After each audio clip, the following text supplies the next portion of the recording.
저는 신학 공부 특강을 위해서 매달 한 번씩 서울에 올라옵니다. 지난 7월 6일 저녁에 있었던 이 특강의 제목은 구원에 관해서입니다. 이 구원이라고 하는 말을 우리가 귀에 뭐가 붙도록 자주 들었기 때문에 교회에서는 늘 그 얘기하니까요. 우리가 어느 정도 아는 것 같이 생각할 수 있지만 그러나 실제로는 모르거나 혹은 오해하는 경우도 많습니다. 오히려 모르거나 오해해야 세상살이에 더 세상살이가 더 편하다고 생각할 수도 있고요. 실제로 그렇게 사는 사람들, 신자들 중에서도 많이 있습니다. 근데 그건 오해입니다. 그런 생각은 잘못인 거예요. 왜냐하면 이 구원 문제는 우리의 삶이 있고 종교적인 어떤 게 따로 있는 게 아니라 우리 삶 자체를 끌어가는, 견인해가는 중심축이기 때문에 그렇습니다. 만약에 자기의 구원이 돈을 통해서 이루어진다고 생각한다고 한다면 이 자본주의 체제에서는 구원론이 바로 재물, 돈이거든요. 실제로 그렇잖아요. 그렇다면 아마 돈의 지배를 받게 될 거고요. 하나님을 구원이라고 생각하면 하나님의 지배를 받게 되겠죠. 이건 뭐 당연한 논리입니다. 오늘 설교 본문인 이사야 55장 10절에서 13절에 나오는 이 말씀도 사실은 하나님과 구원에 관한 이야기입니다. 이것을 쓴 사람, 보통 이사야라고 얘기하는데요. 이 사람은 예루살렘이 바벨론에 의해서 멸망당한 기원전 587년으로부터 시작해서 이 바벨론이 페르시아에 의해서 패망당한 기원전 539년 사이에 하나님의 말씀을 선포한 선지자입니다. 그런데 학자들의 연구에 따르면 이 사람보다 앞서 있었던 사람, 그러니까 7세기에 활동한 이사야, 이 사람이 원래 이사야고요. 이 사람보다 더 후에 예루살렘으로 다시 포로에서 다시 조국으로 돌아간 다음에 활동한 또 이사야가 있어요. 제3 이사야라고 하는데 오늘 본문은 제2 이사야라고 불리는 그런 사람에 의해서 기록된 말씀입니다. 우리는 그냥 편의상 이사야라고 부르겠습니다. 여기 이사야가 무엇을 이야기하려고 하는지를 알려면 그 당시 유대인들이 처한 형편, 상황 이것을 어느 정도는 알아야 됩니다. 다윗 왕조를 멸망시킨 이 바벨론은 굉장히 그 전부터 있었던 나라예요. 유프라테스, 티그리스강 유역에서 메소포타미아 문명이 세계 몇 대 문명 중에 하나라고 하지 않습니까? 그때 이제 시작한 나라인데 망했다 다시 났다 쭉 그러고요. 이제 기원전 6세기 때에 한 반짝하고 한번 이 바벨론 몇 대 왕조가 이렇게 좀 부흥했습니다. 그때가 바로 이 오늘 본문의 역사적 배경이에요. 기원전 587년에 결국 예루살렘은 이 바빌론의 몇 번의 공격을 받아서 그동안에 우여곡절이 많습니다. 뭐 조공을 바친다거나 등등 해서 패망을 면하다가 또 다른 뭐 이집트군을 좀 먼저 받아갖고 버텨내기도 한다거나 뭐 그런 국제 정세가 계속되는 거 여러분들 아실 거고요. 지금도 한반도를 중심으로 해서 중국, 러시아, 뭐 일본, 뭐 미국 이렇게 열강들이 많이 이렇게 움직이고 있지 않습니까? 비슷한 일들이 역사 안에서 계속 반복된 겁니다. 그러다가 결국 한번 맞서 싸우다가 망하고 말았습니다. 예루살렘 성전과 다윗 궁은 불타서 없어졌고요. 거기 있었던 모든 값진 집기들은 다 강탈당했습니다. 그리고 상당한 숫자의 유대 지도자들은 다 바벨론 포로로 잡혀갔어요. 그리고 유대 지역은 이 바벨론 고위 관리가 와서 이렇게 식민 통치로 지배했습니다. 뭐 이런 것들은 다 식민지에서 이제 지도자급을 다 데려가서 어떻게 한다거나 하는 거는 다 제국들의 동화 정책이에요. 이런 방식으로 작은 나라들 이제 없애버리는 거죠. 땅만 빼앗는 게 아니라 이제 의식 자체를 이제 민족 의식도 없애려고 동화 정책을 풉니다. 유대가 바벨론과의 관계에서 그런 일을 당했습니다. 그래서 유대인들이 이렇게 나라와 땅을 다 잃은 것도 문제지만 그런 것도 가슴 아프지만 더 큰 문제는 신앙적인 거였습니다. 자기들은 하나님의 백성이라고 생각했는데 이렇게 쫄딱 망하고 말았잖아요. 그래서 굉장히 심각한 회의에 빠진 거예요. 신앙적인 회의. 그냥 둘 중에 하나다. 하나님이 전능하지 않든지, 전능하다면 바벨론 막아줘야 되니까요. 않든지 아니면 우리가 하나님의 백성이 아니든지 둘 중에 하나라고 생각을 했어요. 네, 그런 실질적인 어려움도 있었고 신앙적인 절망, 회의감 속에서 세월이 점점 흘러서 40-50년 정도 흘렀습니다.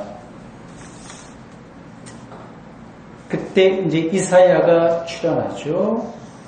그가 하나님께서 유대민족을 바벨론으로부터 해방시킬 것이라고 외쳤습니다. 이게 당연한 것 같지만 그렇지 않아요. 당시에 이사야의 말에 귀를 기울이는 사람은 거의 없었다고 봐야 됩니다.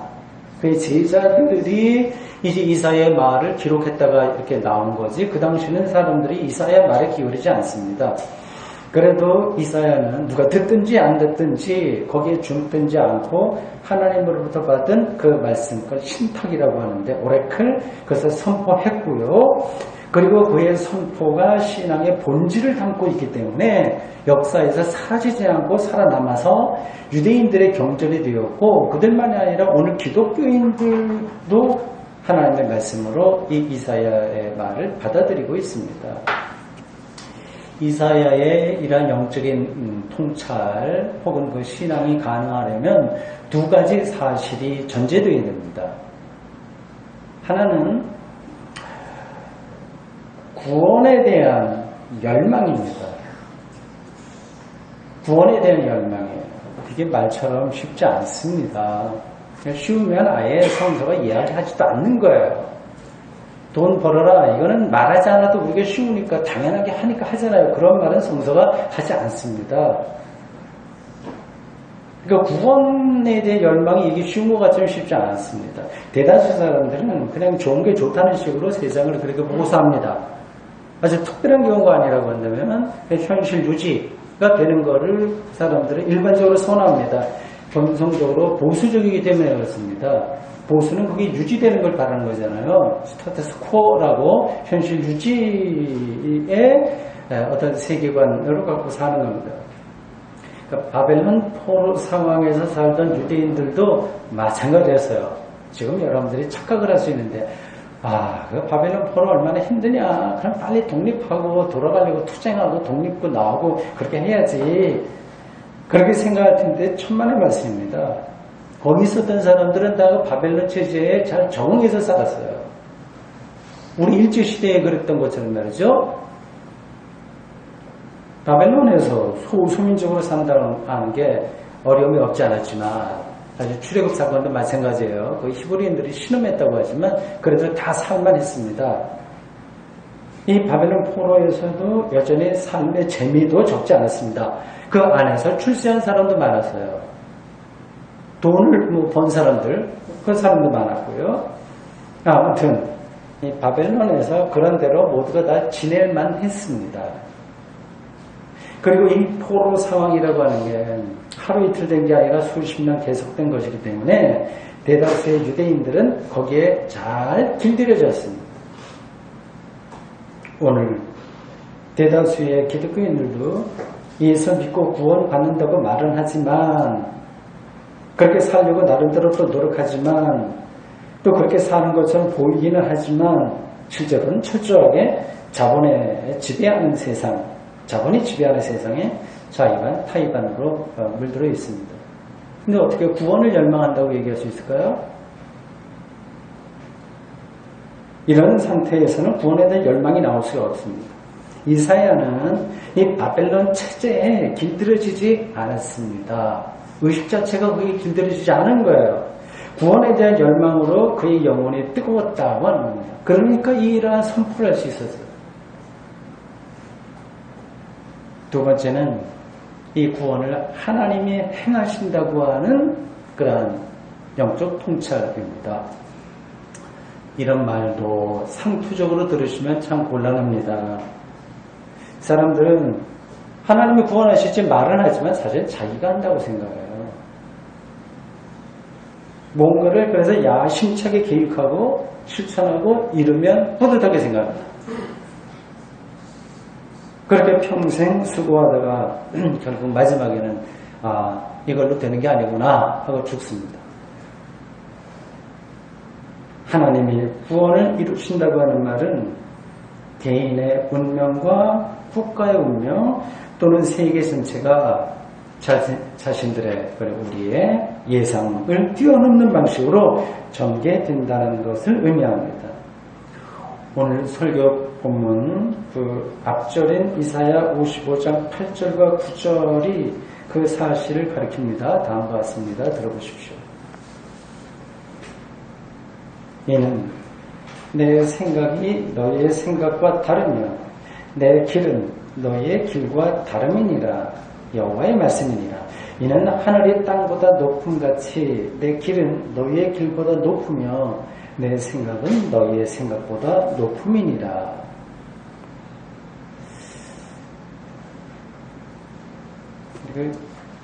우리의 생각과 다른 하나님을 대한다는 것은 두려운 겁니다. 왜냐하면 우리의 모든 생각 있잖아요. 어떻게 하면 행복할 거라고 하는 프로그램 생각들 있지 않습니까? 그런 것들이 확것이 될 수 있기 때문입니다. 그러니까 두려운 거예요. 사실은 천국에 대한 강한 열망이 있으면 세상 살기가 쉽지 않습니다. 그래서 사람들은 하나님을 직면하려고 하지 않습니다. 자기 안으로 그냥 숨거나 아니면 하나님에게 자기가 원하는 생각을 투사시킵니다.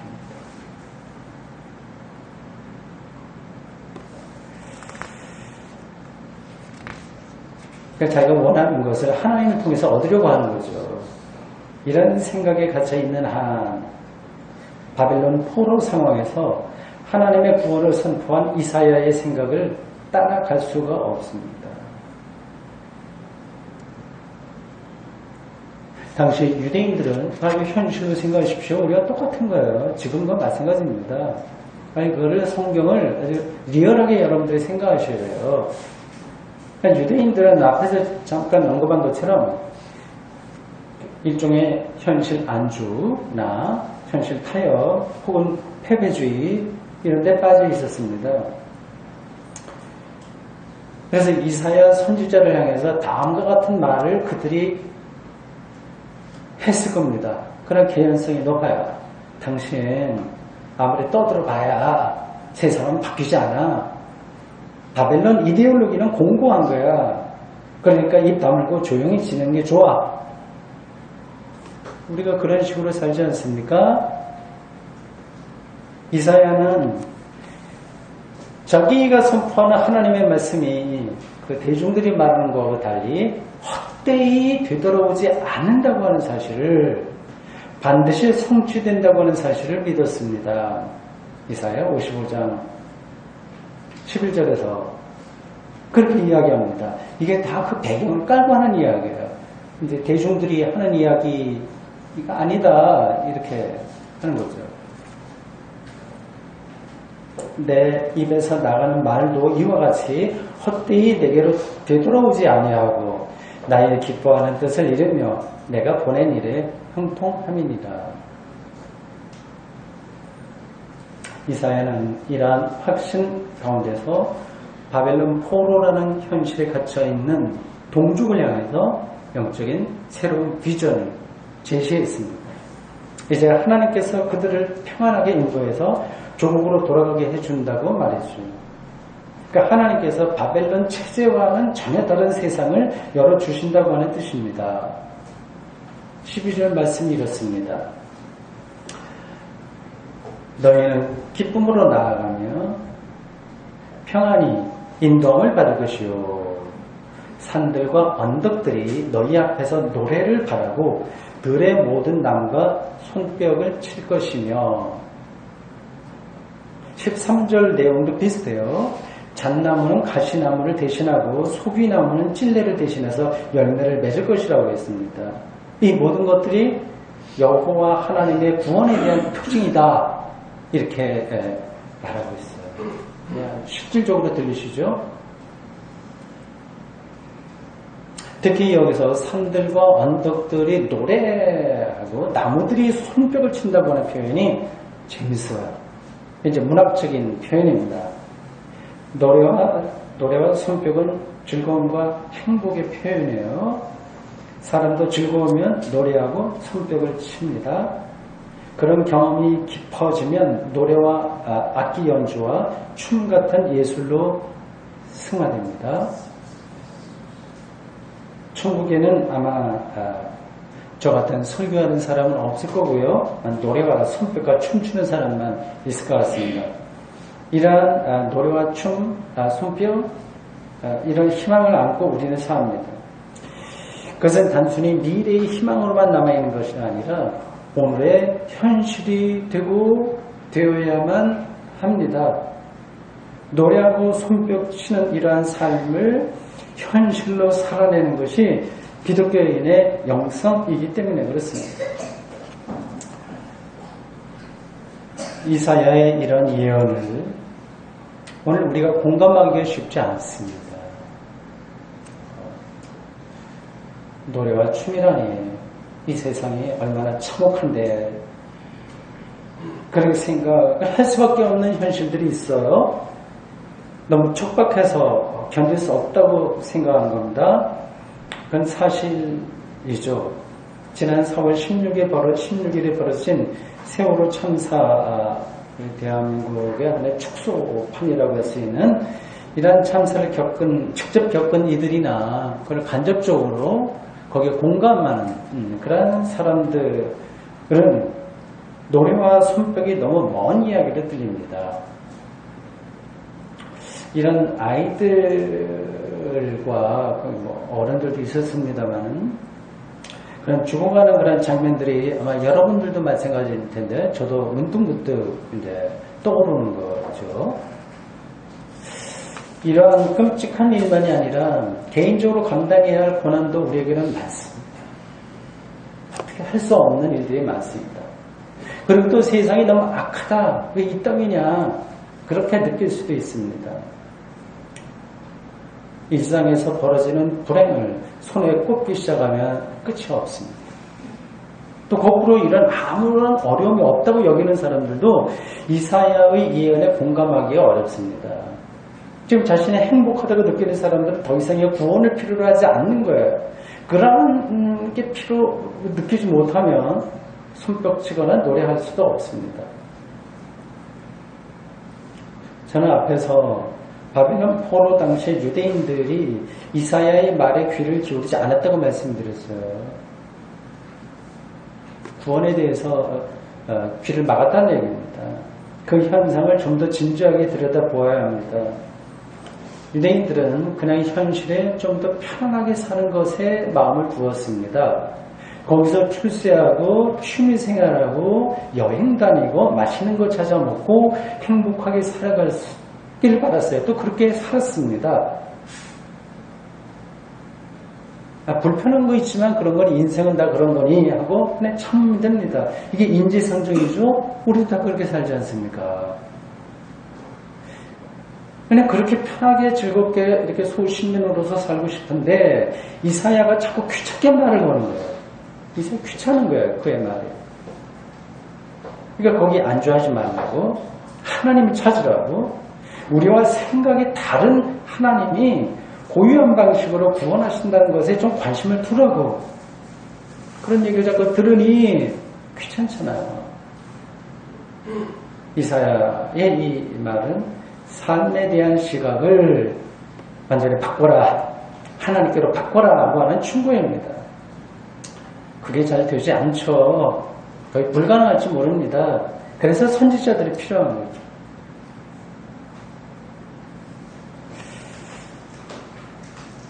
산과 언덕이 노래한다는 이사야의 말을 다시 깊이 생각해 보십시오. 그런 것을 경험해 보신 적이 있으신지요? 언제인가요? 우리의 즐거움이 절정이라고 생각하는 순간들을 기억하실 겁니다. 정말 춤추고 싶을 때가 있지 않습니까? 우리가 일반적으로 알고 있는 걸 열거한다면 청년들이 좋은 대학에 학교 가거나 대기업체 연봉 높은 곳에 취업하고 결혼하고 출산, 각종 취미 활동이나 예술 경험 등등 이런 것입니다. 잘 좋습니다. 가능한 대로 그렇게 인생을 즐겁게 사십시오. 그러나 아무리 노력해도 그런 일들이 모든 사람들에게 일어나는 것은 아닙니다. 그럴 뿐만 아니라 그런 걸 성취했다고 해서 절정의 즐거움을 맛보는 것은 또한 아닙니다. 전적으로 느낄 수 있긴 하지만 그게 너무 짧아서 조금 시간이 지나면 아무 맛도 느낌도 남아있지 않습니다. 어린아이들이 군것질을 하면서 마냥 즐거워하는 것과 다를 게 뭐가 있을까요? 그런 삶은 그냥 재미있다고 말할 수 있지 산과 언덕에 노래하는 것이라고 말할 수는 없습니다. 이사야는 지금 하나님의 구원을 말하고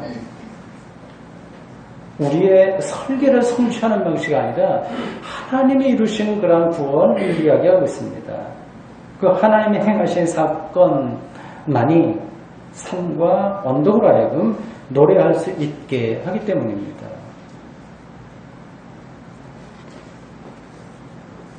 이사야가 제시한 영적인 비전은 바벨론으로부터 해방이에요. 구체적으로 그렇습니다. 그게 얼마나 놀라운 일인지 산과 언덕이 노래하고 나무들이 손뼉친다 이렇게 묘사한 거예요.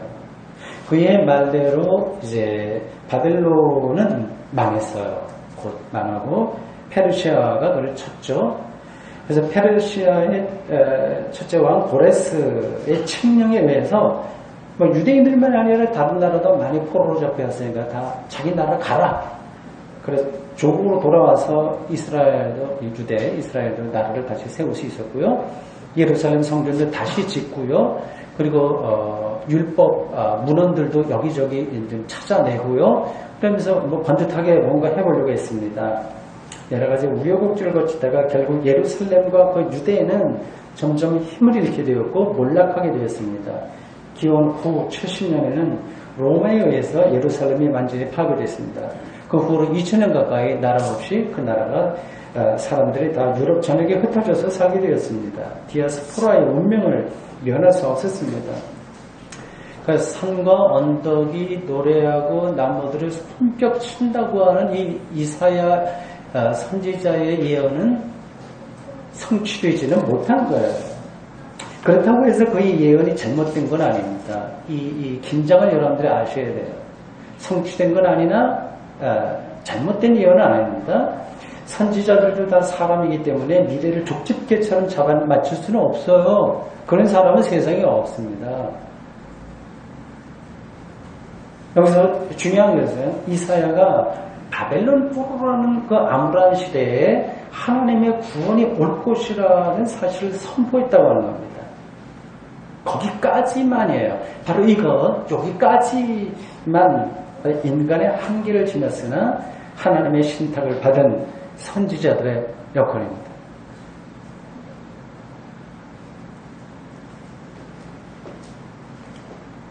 우리는 이제 선지자들에게 이제 그걸 배우는 거죠. 이사야 선지자의 전통을 이어받은 영적 통찰 시각을 이어받은 초기 기독교인들은 이사야의 영적 비전을 뛰어넘어 전혀 새로운 차원에서 하나님의 구원을 경험했어요. 이사야, 예레미야, 에스겔 등등의 예언자들의 영적 시각과 통찰에 축적돼서 거기서 이제 기독교 신앙이 싹을 트게 된 겁니다. 새로운 차원에서의 하나님 경험이에요. 하나님께서 예수 그리스도를 통해서 궁극적인 구원을 주셨다는 사실입니다. 오늘 제2 독서인 로마서 8장 11절은 그 놀라운 사실을 다음과 같이 말하고 있습니다. 예수를 죽은 자 가운데서 살리신 이의 영이 너희 안에 거하시며 그리스도 예수를 죽은 자 가운데서 살리신 이가 너희 안에 거하시는 그의 영으로 말미암아, 다음이 중요해요. 너희 죽을 몸도 살리시리라. 바울의 이 진술을 제가 길게 설명하지 않겠습니다. 부활의 능력이신 하나님께서 부활의 영, 성령이죠,을 통해서 죽을 수밖에 없는 우리의 운명을 생명으로 바꾸신다는 뜻입니다. 바벨론에서 벗어난 유대인들도 죽음을 피할 수 없었습니다. 인간의 모든 노력도 죽음의 운명을 피하지 못합니다. 그 어떤 것도 피하지 못합니다. 명예를 얻어도 마찬가지예요. 명예가 높을수록 죽음으로부터 받는 충격은 높은 데서 물건이 떨어지면 더 큰 충격을 받듯이 더 클 뿐입니다. 창조의 하나님만이 우리를 죽음으로부터 살릴 수 있습니다. 그런 일의 토대는 바로 예수 그리스도의 부활입니다. 앞에서 절정의 즐거움이 뭔지 짚고 보라고 말씀드렸죠. 몇 가지 또 제가 열거했습니다. 우리가 다 바람하지 않는 것들이에요. 근데 그 모든 것들은 선하든지 악하든지 불문하고 다 죽음으로 귀결됩니다. 하나님께서 죽을 몸을 살리신다고 하는 것이야말로 참된 즐거움의 절정이 가능한 유일한 토대입니다. 그 일을 하나님이 우리가 아니라 하셨습니다. 그 하나님은 세상을 무로부터 창조하신 분이시고요. 들어오시죠? 무슨 뜻이죠? 이스라엘의 역사에서 선지자들에 의해 구원자로 증언된 분이십니다. 예수 그리스도를 죽은 자 가운데서 살리신 분이십니다. 그리고 종말의 세상을 그분의 고유한 능력으로 완성하실 그분이십니다. 그 하나님이 죽을 우리의 몸을 살리십니다. 우리가 상상할 수 없는 생명의 세계로 우리를 이끌어 주십니다. 이게 우리 기독교인들의 구원에 대한 믿음입니다. 우리 모두가 다 동의하고 있는 거예요. 이런 믿음으로 산다고 하더라도 현실에서 일어나는 모든 어려움을 일소할 수는 없어요. 새가 날아가듯이 사뿐하게 해결할 수는 없습니다. 실제로 우리의 삶의 불행도 여전히 남아 있습니다. 그리고 우리가 이러한 우리 몸을 살린다고 하는 신앙의 기쁨의 절정, 이런 것들이 아니라 오히려 매너리즘에 빠질 수도 있습니다. 바벨론 포로 상태와 비슷한 이 현실 앞에서 짜증이 날 수도 있을 겁니다. 금방 해결은 안 되는 겁니다. 이런 문제들은 여러분 각자가 스스로 헤쳐나가야지 아무도 대신해 줄 수가 없습니다. 다만 어떤 경우에도 다음에 한 가지 사실만은 잊지 마십시오. 산과 언덕이 노래하는, 또 노래할 수밖에 없는 노래하게 될 하나님의 구원이, 그 생명의 환희가, 그 생명의 절정이 예수 그리스도의 부활을 통해서 바로 우리 눈앞에 와 있습니다. 그게 보이시는지요? 아니면 아니신지요? 본인 스스로에게 질문해 보십시오. 기도하겠습니다. 주님, 우리는 2600년쯤 전에 어떤 유대한 선지자의 하나님으로부터 받은 그 귀한 말씀을 이렇게 시간과 공간을 뛰어넘어 지금 이렇게 받았습니다. 산과 언덕이 노래하다니. 도대체 어떤 일입니까? 우리가 그렇게 붙들려고 애쓰고 있는 모든 삶의 순간들과 업적과 노력들이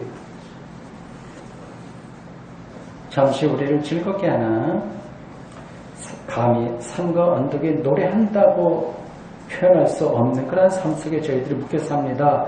예수 그리스도를 통한 이 죽을 몸이 산다는 이 놀라운 초기 기독교인들의 신앙의 내용만이 우리를 참된 생명의 즐거움, 절정으로 인도해 줄 것으로 저희들이 믿고 희망하고 바라고 삽니다. 우리를 붙들어 주십시오. 예수님의 이름으로 기도합니다. 아멘.